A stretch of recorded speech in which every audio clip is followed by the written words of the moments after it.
Good morning. It's May 9th here in Seoul, and I'm Kim Dami. We begin with these stories making the headlines at this hour, starting with South Korea's plan to send a delegation to Japan to inspect the contaminated water from the Fukushima nuclear plant. The inspection team is expected to be dispatched to Fukushima as early as the 23rd of this month. Seoul and Tokyo will carry out Director General level talks on the plan this week. Russia pushes ahead with its offensive against Ukraine ahead of Victory Day on Tuesday, but tones down its Victory Day celebrations as Ukraine may launch its own attacks.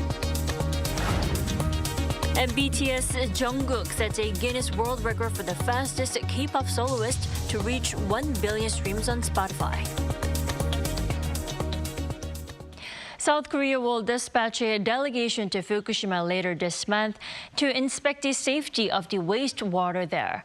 Seoul and Tokyo will carry out talks on the team's trip this week. Our top office correspondent Oh Soo-young starts us off. A South Korean inspection team will head to Fukushima later this month to review the safety of Japan's treated radioactive wastewater that authorities plan to release into the ocean. This comes after President Yoon and Japanese Prime Minister Fumio Kishida on Sunday agreed to Seoul's independent inspection of the wastewater stored at Fukushima Daiichi nuclear power plant. At a joint press conference following their almost 2-hour-long talks, the two leaders announced measures to overcome sensitive sticking points in bilateral ties, as the neighbours mend fences in the face of various geopolitical and economic challenges. In particular, the two touched upon sensitive matters. First, on dispatching an independent team of South Korean experts to inspect the Fukushima wastewater. The Japanese PM said he is aware of South Koreans' concerns and hopes there will be an outcome based on a science-based review. Seoul's foreign ministry said Monday that a team of experts will be selected from relevant agencies, and there will be a bilateral consultation between director generals to discuss the details of the team's dispatch, currently scheduled for May 23rd or 24th. The inspectors are likely to meet with Tokyo's industry officials and Tokyo Electric Power Company, which operates the Fukushima plant, as well as review underwater tunnel facilities that discharge water into the ocean. In another move to grow their value-based relationship, the two leaders also said they will visit a memorial park in Hiroshima together to honor Korean victims of the atomic bomb in 1945. Yoon confirmed the visit will take place when he attends the G7 summit there later this month upon Kishida's invitation. Both leaders said they're looking forward to deepening their value-based cooperation on broader global goals at the G7 meeting. Following the summit, Yoon on Monday called for thorough follow-up measures on security, industry, science and technology, culture and youth exchanges that he discussed with Kishida. Marking the first time in 12 years that a Japanese leader has visited Seoul for a summit, Kishida's 2-day trip has put the so-called shuttle diplomacy back in full swing, reciprocating Yoon's visit to Tokyo in March.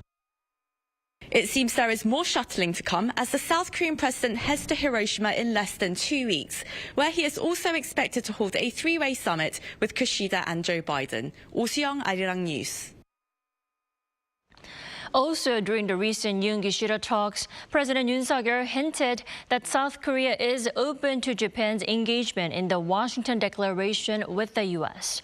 Our Choi Min-jung spoke to experts on how likely it is. During summit talks with Japanese Prime Minister Fumio Kishida on Sunday, South Korean President Yoon opened the possibility of Japan's future participation in the Washington Declaration. 그리고 이 워싱턴 선언은 일단 한국과 그 미국의 그 양자 간의 베이스로 그 합의된 내용입니다. 그렇지만 일본의 참여를 배제하지는 않습니다. The Washington Declaration was issued by Yoon and U.S. President Joe Biden during their summit last month. The essence of the agreement is to strengthen extended deterrence against North Korea's nuclear threats. Yoon said South Korea can cooperate with Japan at any time once discussions are on track and Japan is ready to cooperate with the U.S. on the matter. The president, however, added that the Washington Declaration has not been finalized and that more discussions are needed to fill in the details of joint planning and execution. But how likely is Japan to participate? I think it would be good to have that possibility, but it's an agreement between South Korea and the US for now. So it seems that the priority is to make sure the agreement is carried out properly between those two countries first. South Korea's former Consulate General in Osaka, Cho Sung-yeol, said it could happen over a long period of time. However, for this to be possible, he said there must be a change in Japan's attitude, particularly with regard to unsolved disputes such as Japan's territorial claims over Dokdo Island. Although experts are saying that Japan's immediate participation is not likely, progress between Seoul and Tokyo seems to be taking place. Yoon and Kishida welcomed the ongoing progress made on real-time sharing of North Korea's missile launches, which was agreed upon at the trilateral summit of Seoul, Tokyo, and Washington held last November in Phnom Penh. President Yoon underscored that security cooperation is more important than ever as they face common threats from North Korea. Choi Min-jung, Arirang News. Russia has been ramping up its offensive against Ukraine, leading to Victory Day on Tuesday. Moscow, however, plans to scale down its Victory Day celebrations over fears that Ukraine may decide to hit Russian cities. Our Lee Seung-ja has more. Over the past few days, air raid alerts have been blaring throughout Ukraine. Even in the capital Kyiv, explosions were heard in some parts of the city, with residents seen evacuating from affected areas. In the Black Sea coastal city of Odessa, many casualties were reported after Russia attacked the city using drones and cruise missiles. Military experts say Russia has been ramping up its offensives leading up to Victory Day on Tuesday in the hope of completing a full takeover of Bakhmut. And the same assessment is also being made by Ukraine, who fear losing control of Bakhmut is looming, with Wagner soldiers being used on the battlefield. As Moscow ramps up its airstrikes against Ukraine, Ukraine is now responding with a counterattack of its own in Russia-occupied Crimea. And while May 9th's Victory Day, which marks a Soviet victory over Nazi Germany in 1945, is usually celebrated in a grandiose manner, Russia is instead stepping up airstrikes and tightening security measures in cities where events will be held following a series of warnings of possible sabotage by Ukraine. It also comes at what some experts believe is a major turning point in the Russia-Ukraine war after 15 months of conflict. With no end to the war in sight, Ukraine may have to rely on China to mediate a peace deal with Russia, despite skepticism of China's role as a peacemaker. Lee Seung-jae, Arirang News. Leaders of Southeast Asian countries will be gathering for their annual ASEAN summit amid the ongoing crisis in Myanmar. Running for 3 days, the 42nd ASEAN summit opens in Indonesia today, with the main focus on seeking ways to end the violence in Myanmar that's been ongoing since the military coup in 2021. Minang Holang, the general who seized power in the coup, has not been invited to the summit for failing to adopt ASEAN's peace proposal. ASEAN leaders are also likely to address territorial disputes over the strategically important South China Sea. East Timor's accession process as the 11th ASEAN member will also be discussed.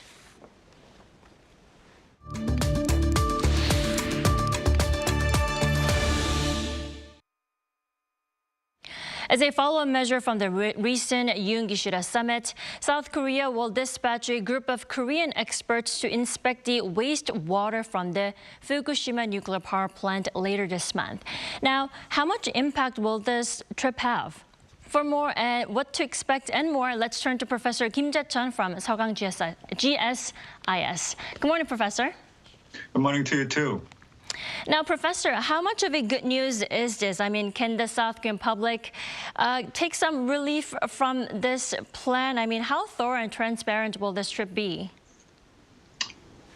I think the fact that Kishida is allowed South Korea's experts to come over to Fukushima, I think it's extraordinary for South Korea to be able to send experts to inspect Fukushima nuclear plant. Mm-hmm. When there is this ongoing IAEA, International Atomic Energy Agency experts from there are doing inspection in Fukushima. So there is a multilateral inspection taking place in Fukushima.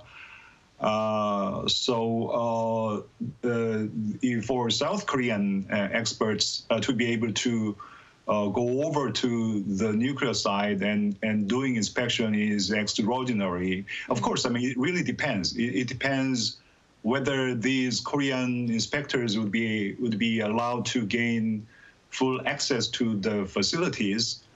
And I think it's very important. It's imperative for the Korean inspectors to be able to inspect these facilities, these sites in thorough manner. And if we can do thorough inspection and come to a conclusion that Fukushima radioactive water is safe, I think it'll definitely mitigate public anxiety in South Korea. And once again, in order for this to happen, I think it's very important for South Korean inspectors to gain a full access to the Fukushima nuclear facilities. Right, and that leads to our next question, importing Fukushima seafood into the country. Now, the results of the experts' inspection will influence importing of seafood from the area. What's your outlook on this issue, Professor? I think importing seafood from Fukushima, I mean, Fukushima seafood is another issue. That I think is another issue that needs to be addressed. I'm not an expert. I'm not a natural scientist, but I think it's one thing to say that it's okay to release Fukushima radioactive water, but I think it's still another to resume importing Fukushima seafood. I mean, I don't know, but I guess it's possible for these fishes or other sea animals or sea plants to have been already contaminated. I mean, it's not like we are drinking, Fukushima radioactive water. But in case of Fukushima seafood, we are eating them, right? So we are eating this. So all I'm saying is that we need to be absolutely sure that the Fukushima seafood is safe. Until that happens, until that we are convinced, we can't be really too careful. However, if all the scientific evidence suggests that Fukushima seafood is safe, I don't think we can just keep saying that we don't want Fukushima seafood. We would never import Fukushima seafood. I don't think that's a right attitude. Right, and President Yoon Suk-yeol, I think last month he said that he's not allowing any seafood from Fukushima into the country, but we'll see how that will change after the trip. And also, Prime Minister Kishida did comment on Imperial Japan's wartime forced labor, right? Now, Professor Kim, what's your take on this? I mean, how is the comment different from what was said during the Tokyo summit in March? Because it looked like Kishida kind of drew the line saying that it's a personal comment, not representing the government. What's your take on it? Well, as you said, he said that he felt sorry. He felt sorry for the hardship that the Korean laborers had to endure. But he, as you said, he drew the line. He said it's a personal view. I'm not speaking for the Japanese government, because Japanese government still denies that Korean laborers were forced to labor. I mean, the labor was sort of voluntary to seek economic benefits. I think you have to understand that Prime Minister Kishida doesn't really belong to the biggest faction in the ruling Liberal Democratic Party. Still, the biggest faction is Shinzo Abe's faction, and Shinzo Abe's faction is very skeptical about apologizing to Koreans. So, Prime Minister Kishida can really go against the biggest faction in Liberal Democratic Party. That said, I think his comment was a bit of progress from the previous comment that he made in March during the Korea-Japan summit, because back then he just said that he would embrace the previous Japanese government's views about the history. This time he made a more specific comment on forced labor, although he said it was a personal view. I think it's important for us to understand that Prime Minister Kishida has to make his Korean policies within the parameters set by the public opinion in Japan. Right, and now following the summit, direct diplomacy and face-to-face dialogue are officially back on track, but Professor, how long will it take, or even how many rounds of summit meetings should there be to secure an apology from Japan? Possibly something like the 1998 declaration. I mean, I don't know. It'd be really great if the Japanese government acknowledges that the wartime labor was forced, not voluntary, and if Japanese Prime Minister says that Japan feels very sorry about that forced labor. But do we really need to secure an apology? I mean, in order for the relationship between the two countries to move forward, do we need to secure another apology? I don't think so. I mean, like it or not, two countries have shared interests in both security policies and economic policies. And if we start cooperating, I think we can materialize these interests. If we keep cooperating, I think we'll be able to build trust. If we build trust, we may be able to address these history issues in more sincere manner. So you just mentioned 1988 Kim Dae-jung Obuchi Declaration, where Japan offered a heartfelt apology. And I think as long as Japan says that they continuously cherish the spirit of Kim Dae-jung Obuchi Declaration, I don't know, to be honest with that, I don't think we need a similar declaration. And I think forcing Japan, forcing Japanese government to apologize is not a good strategy. We need to cooperate first, build trust, and then address history issues when we have trust. That's my recommendation. All right, Professor Kim, thank you so much for joining us this morning. Thank you.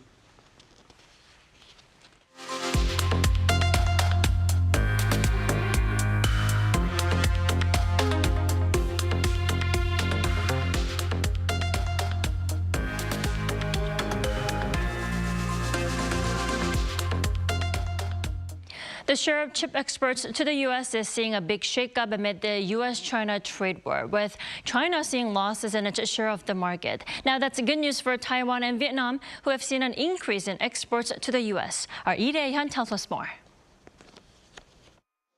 The escalating chip war between the U.S. and China is opening up a new front for Taiwan and Vietnam. Recent analysis released by the Federation of Korean Industry shows that both countries boosted their share of chip shipments to the U.S. as China saw its share drop. The data compared shares of U.S. chip imports in 2018 and 2022 and showed Taiwan's share increasing to 19.2% last year, up 9.7 percentage points from 2018. Taiwan in 2022 topped the list of U.S. chip import share by country. Vietnam, meanwhile, accounted for 9.8%, climbing 7.3 percentage points from 2018, ranking in 5th place last year. On the other hand, China, which used to be the top chip exporters to the U.S., dropped to 11.7% in 2022 from over 30% of the import share in 2018. South Korea kept its 3rd place ranking in both 2018 and 2022, with its import share slightly increasing by 1.8 percentage points last year. The gap between South Korea and Taiwan now stands at 6.6 percentage points, with Taiwan turning the tables over the 4-year period. The Federation of Korean Industries also says Taiwan and Vietnam's huge jump during recent years is largely due to them replacing China, specifically in terms of computers and related components, which had been major export items from China to the U.S. As a result, China's share dropped 15 percentage points, while Taiwan and Vietnam rose almost 7 and 3.5 percentage points each. The two countries also expanded their proportion by focusing on rapidly growing sectors such as integrated circuits and LEDs, solar cells, and modules. The agency also added that South Korea should also strengthen domestic chip production while diversifying chip export items, as the government is currently working to expand tax credits in advanced strategic industries investments. Lee Dae-hyun, Arirang News. BTS member Jungkook set a Guinness World Record for amassing 1 billion Spotify streams in the shortest time for a K-pop male solo artist. According to the Global Records Authority on Monday, Jungkook achieved the goal in just 409 days. The record was achieved through the streaming of 3 of his songs, Stay Alive, Left and Right, and Dreamers. Just last week, his Spotify account reached 70 million followers in a record 436 days for an Asian solo artist. With the number of BTS members releasing their own solo albums, expectations are high that Jungkook may be the next member to do so.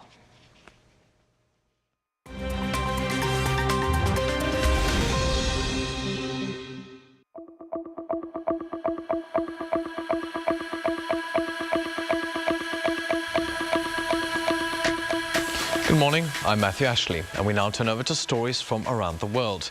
We begin in the Democratic Republic of the Congo, where over 400 people have been killed in catastrophic floods and landslides. South Kivu province has seen torrential rain since Thursday, causing rivers to burst their banks. Hundreds of people are still missing, believed to be trapped under mud from the landslides. The local Red Cross does not have sufficient body bags, and the UN says that over 3,000 families have been displaced. A national day of mourning was observed on Monday. The flooding in the region comes after neighboring Rwanda last week reported more than 130 flood-related deaths. In Iran, 2 men have been hanged on convictions of blasphemy. This, according to local authorities on Monday, who alleged that the men insulted the Prophet Muhammad and promoted atheism through online platforms. They were also accused of burning a copy of the Quran. According to Iran Human Rights Group, the country has executed at least 203 prisoners since the start of the year. But executions for blasphemy are rare, as authorities usually opt to reduce sentences. The executions come amid violent protests that began in September last year, triggered by the death of Mahsa Amini in the custody of Iran's morality police. Turning over to Canada, where the western province of Alberta has declared a state of emergency over out-of-control wildfires. At least 100 wildfires were reported in the province over the weekend, forcing more than 29,000 people to evacuate their homes. Alberta Premier Danielle Smith has described the situation as unprecedented.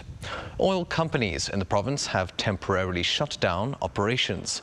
Authorities have warned that some fires may grow as a result of expected high winds. The neighboring province of British Columbia has also reported 4 major wildfires. Officials have issued evacuation orders in affected areas.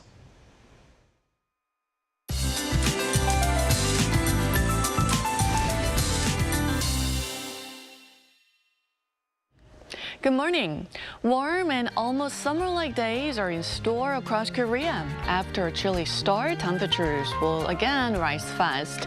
And especially those in East Coast regions, including Daegu and Gangneung, will notice a big temperature rise this afternoon. Gangneung could have a scorcher with an expected high of 29 degrees Celsius.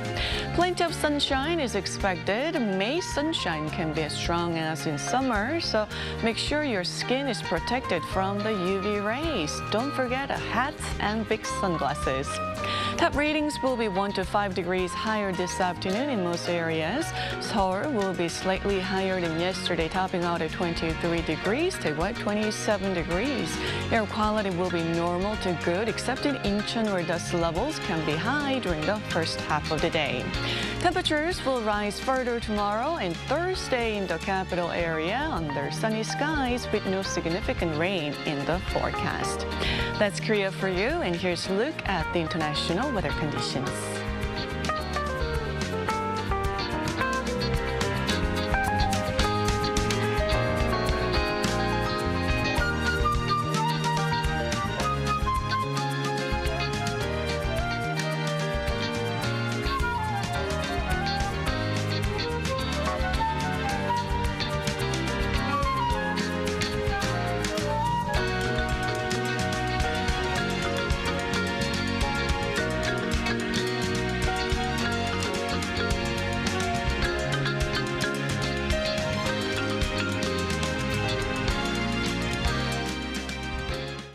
That wraps up today's New Day at Arirang. Thanks for watching. Bye.